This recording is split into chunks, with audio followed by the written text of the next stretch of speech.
என்னைக்காவது யோசிச்சு பார்த்திருக்கீங்களா? ஏன் ரொம்ப புத்திசாலியான, நல்லா படிச்சவங்க கூட பண விஷயத்துல சொதப்புறாங்க.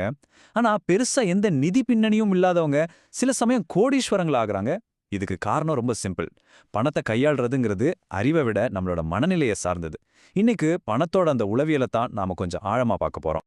நல்ல சம்பளம் வாங்குறீங்க, ஆனா மாச கடைசியில எங்க போச்சு என் பணம் அப்படின்னு என்னைக்காவது யோசிச்சிருக்கீங்களா? கண்டிப்பா உங்க மனசுல இந்த கேள்வி ஒரு தடவையாவது வந்திருக்கும். ஆனா ஒரு ஆச்சரியமான விஷயம் என்னன்னா, பிரச்சனை உங்க சம்பளத்துல இல்ல. அது உங்க மனநிலையில தான் இருக்கு. அதாவது, நீங்க பணத்தை எப்படி பார்க்கறீங்க, அத பத்தி என்ன உணர்றீங்கங்கிறதுல தான் எல்லா விஷயமும் அடங்கியிருக்கு. முதல்ல நாம புரிஞ்சுக்க வேண்டியது இந்த சம்பள முரண்பாடு. நம்ம வருமானம் அதிகமாக ஏன் நம்ம செலவுகளும் அதே வேகத்துல சில சமயம் அதை விட வேகமா அதிகமாகுது? இதுக்கு பின்னாடி ஒரு ஆழமான உளவியல் காரணம் ஒளிஞ்சிருக்கு.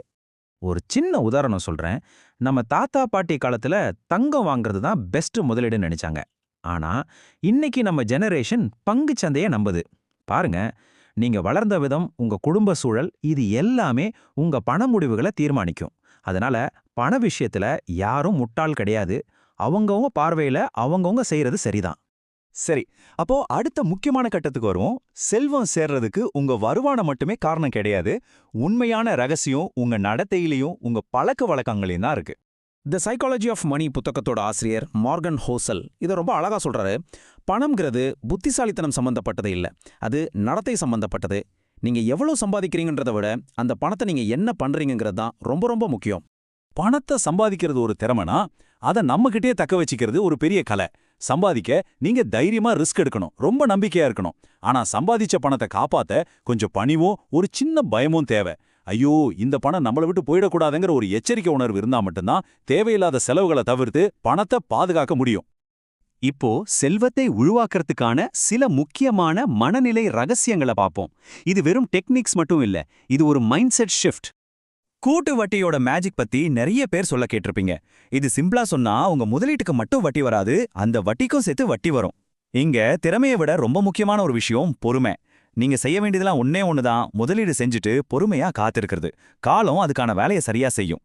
இதுக்கு ஒரு நம்ப முடியாத உதாரணம் வாரன் பஃபெட். அவரோட மொத்த சொத்துல 99% யோசிச்சு பாருங்க, 99% அவரோட 50வது பிறந்த நாளுக்கு அப்புறம் தான் வந்திருக்கு. இதுதான் கூட்டு வட்டியோட உண்மையான சக்தி. பல வருஷங்களோட பொறுமை கொடுத்த பரிசாது. அடுத்தது இலக்கு. பணம் சம்பாதிக்கிறது ஒரு முடிவே இல்லாத ஓட்டப்பந்தயம் மாதிரி இருக்கக்கூடாது. ஒரு கோல் போஸ்ட்டை ஃபிக்ஸ் பண்ணணும். அந்த இலக்கை அடைஞ்ச பிறகும் இன்னும் வேணும் இன்னும் வேணும்னு ஓடிட்டே இருந்தா கடைசியில இருக்கிறதையும் இழக்க நேரிடும். உங்களுக்கு இது போதும்னு தெரியற அந்த ஒரு புள்ளி தான் உண்மையான செல்வம். ஓகே, இப்போ பணத்தோட மனநிலையை பத்தி பார்த்தோம். அடுத்து அந்த மனநிலையை எப்படி புத்திசாலித்தனமான செலவுகள் மூலமா நம்ம அன்றாட வாழ்க்கையில கொண்டு வருதுன்னு பார்க்கலாம். முதல்ல சிக்கனத்துக்கும் கஞ்சத்தனத்துக்கும் உள்ள வித்தியாசத்தை புரிஞ்சுக்கணும். 2000 ரூபாய்க்கு ஒரு நல்ல தரமான ஷூ வாங்கி பல வருஷம் பயன்படுத்துறது சிக்கனம். ஆனா 500 ரூபாய்க்கு ஒரு ஷூ வாங்கி அது 6 மாசத்துல பிஞ்சு போய் திரும்பவும் இன்னொரு ஷூ வாங்குறது இருக்கு இல்லையா, அது கஞ்சத்தனம். இந்த கஞ்சத்தனம் கடைசியில உங்களுக்கு அதிக செலவை தான் வைக்கும். ஒரு பொதுவான விதி இருக்கு. உங்களை தரையிலிருந்து பிரிக்கிற விஷயங்கள்ல முதலீடு செய்ய தயங்கவே கூடாது. உதாரணத்துக்கு, ஒரு நல்ல மத்தை, அது உங்க தூக்கத்தை, உங்க ஆரோக்கியத்தை மேம்படுத்தும். ஒரு நல்ல ஷூ, அது உங்க கால் வலியை தடுக்கும். உங்க வண்டியோட டயர், அது உங்க பாதுகாப்பை உறுதி செய்யும். இதெல்லாம் செலவு கிடையாது, உங்க வாழ்க்கை தரம் மேல நீங்க பண்ற முதலீடு. யோசிச்சு பாருங்க, ஒரு புது போன் வாங்கினா அந்த சந்தோஷம் எவ்வளோ நாள் இருக்கும்? ஒரு வாரம், ஒரு மாசம், அதுக்கப்புறம் அதுவும் ஒரு சாதாரண பொருளாயிரும்.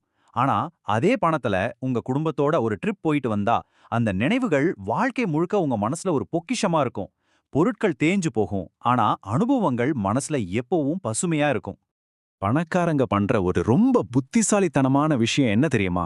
பணத்தை கொடுத்து நேரத்தை வாங்குறது.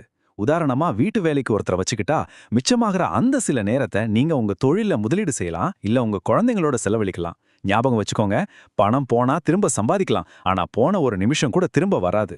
சரி, இப்போ இந்த பகுப்பாய்வோட முக்கியமான கேள்விக்கு வருவோம். நம்ம எல்லாரும் பணக்காரங்கிற வார்த்தைய அடிக்கடி பயன்படுத்துறோம். ஆனா அதோட உண்மையான அர்த்தம் என்ன? பணத்தோட மிகப்பெரிய மதிப்பு அது வாங்குற பெரிய காரோ பங்களாவோ இல்ல. அது உங்களுக்கு கொடுக்கிற சுதந்திரம். நீங்க என்ன செய்யணும், எப்போ செய்யணும், யாரு கூட செய்யணும்னு நீங்களே முடிவு பண்ற அந்த சுதந்திரம். உங்க நேரத்தின் மீதான முழுமையான கட்டுப்பாடு. அதுதான் உண்மையான விலை மதிக்க முடியாத சொத்து. கடைசியா இந்த கேள்வியோட நான் உங்களை விட்டு செல்லுகிறேன். நீங்க பணக்காரர் ஆகணுமா இல்ல பணக்காரராவே இருக்கணுமா? ஏன்னா பணக்காரர் ஆகிறது ஒரு முறை நடக்கிற விஷயம். ஆனா பணக்காரராவே இருக்கிறதுங்கிறது அது ஒரு தொடர்ச்சியான மனநிலை, அது ஒரு வாழ்க்கை முறை. யோசிச்சு பாருங்க.